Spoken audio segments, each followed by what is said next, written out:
From fidgeting and hiding tremors linked to his Parkinson's disease, to Leo's improvised meltdown inspiring him to take the final step. Here's how Leonardo DiCaprio convinced Michael J. Fox to quit acting. Firstly, his experience with Parkinson's wasn't an easy one. In fact, every single day was different, and you probably never noticed it, but he's been hiding tremors for a long time now, until one day he decided to reveal his diagnosis to the public. I mean, it makes sense. With all the press and media attention and his life under a microscope, he just couldn't hide it anymore. Plus, he just wanted to give himself a well-deserved break. But what truly changed was the fact that there was a community for Parkinson's and they needed someone to step in and take the lead. So when Michael revealed his diagnosis, the community found a new way to connect with him. On top of that, he also opened up about all the injuries he'd gotten from the falls, and whenever he'd have to deal with tremors because of Parkinson's, I'm talking about broken cheekbones, or even spinal surgery. From then on, he had to learn how to walk again, and so he'd fall again and again, breaking his arms and elbows, dislocating his shoulders and whatnot. It's clear that his fight with Parkinson's wasn't an easy road, but rather, it was extremely challenging. Some of the characters he had to play sort of turned into important conversations. Think about The Good Wife, where he played a lawyer who literally used his Parkinson's symptoms to manipulate juries. And even though it was a controversial statement, he loved the character because he felt it showed how people with disabilities can be mean too. After all, we're all humans. But the thing he hated about these characters was how these movies turned simple everyday tasks into some kind of unachievable feat. Think about tying your shoelaces. If you see someone with a disability doing the same in a movie, they're gonna struggle. And to dramatize it even further, there's this violin concerto that builds gradually, soaring when they've finally got the lace tied. That was the difference right there. While the lawyer manipulating juries with his disability was proving we're all human, something like the dramatized shoelace task comes across as pity. And that's probably why he waited 7 years to reveal his diagnosis. But ever since he went public in 1998, he hasn't shied away from speaking about its impact on his life, even if his career was literally thriving when he noticed the first twitch in his hand. And after getting 4 doctors' opinions, it was time for him to finally accept his fate and move on, even if it was scary in the first couple of years. And if you want a closer sneak peek into his life, it's time you watched Still, a Michael J. Fox movie. It's a documentary from Oscar winner Davis Guggenheim. And the movie takes a deep dive into the actor's life, reminding us of his gifts as a comic star that we've all come to love. To top it off, Davis had absolutely zero control over the finished film, because this isn't another pitiful movie about a man with a condition. Nope, Still is more of an uplifting perspective of Michael's fight with his career-ending diagnosis. That turned into a mission for awareness and action. And I think that was the best way to go about it, because Michael's actual perspective is exactly what his fans wanted. They don't want another story with the same sad plot. Instead, they want to hear how Michael fought every single day without giving up even once. I mean, you definitely need to recognize his dedication and resilience here. Although, the most mind-boggling fact was that this documentary finally gives Fox his overdue chance at being a performer. Think about any of his movies: Back to the Future, The Secret of My Success, Spin City, or any other that pops up in your mind.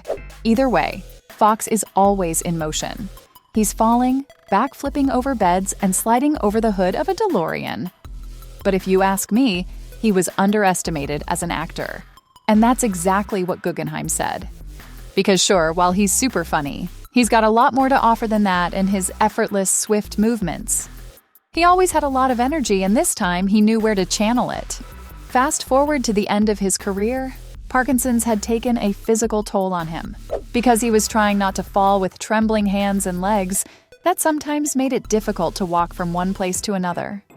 And that's exactly why Still isn't just a sad journey of his fight with Parkinson's, but rather offers a lot more to the person Michael is. It's also the inner peace he found when he went public with his illness, because that declaration kickstarted a new phase in his life.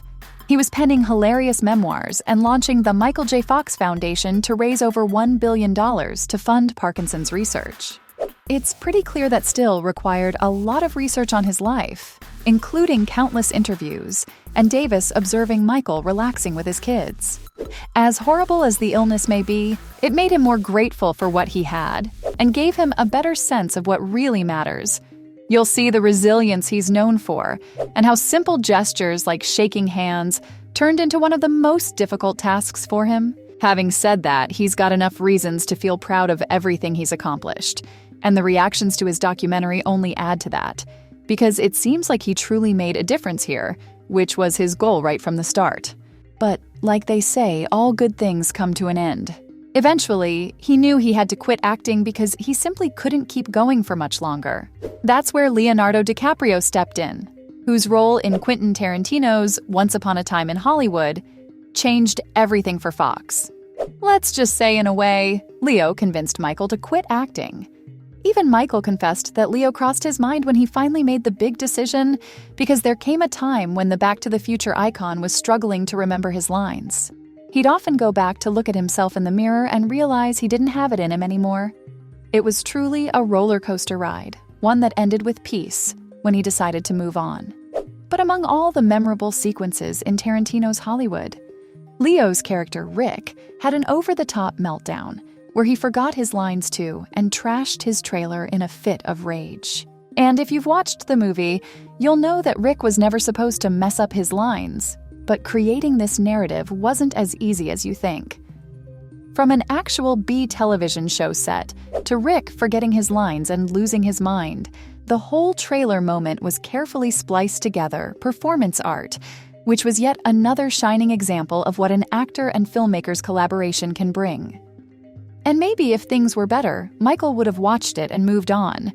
But this time, just as it was a turning point for Rick, you could say the same for Michael, because he could relate to Leo's meltdown, which, by the way, was improvised. That's right. It was never in the script, and Leo didn't even get a chance to rehearse it or anything. There was just this whole thing about having a real crisis of conscience about it. And needless to say, Leo portrayed it perfectly. Plus, that's the kind of improvisation that makes a character feel a lot more real. Even for amazing legends like Michael, who lose themselves in the scene and even get inspired by it. Speaking of which, even though Parkinson's made Michael forget his lines or avoid the media because of his tremors, he still went on to win a bunch of awards and nominations, even after his diagnosis, up until he decided to pull the plug on his legendary career. And in a way, I think he made the right call, because this way, he got the opportunity to craft his ending himself while holding his place at the top. As for being portrayed as a hero for living so openly with his diagnosis, Fox calls it acceptance and trying to make a difference more than anything else. Right from the start, his attitude toward his diagnosis was clear. It soon became his trademark, optimism mixed with a dash of reality. And if you ask me, that was probably the best way to go about it. As Fox said, there's plenty to be gained in the loss. So, from Leo's improvised meltdown inspiring him to take the final step, to fidgeting and hiding tremors linked to his Parkinson's disease. That was how Leonardo DiCaprio convinced Michael J. Fox to quit acting.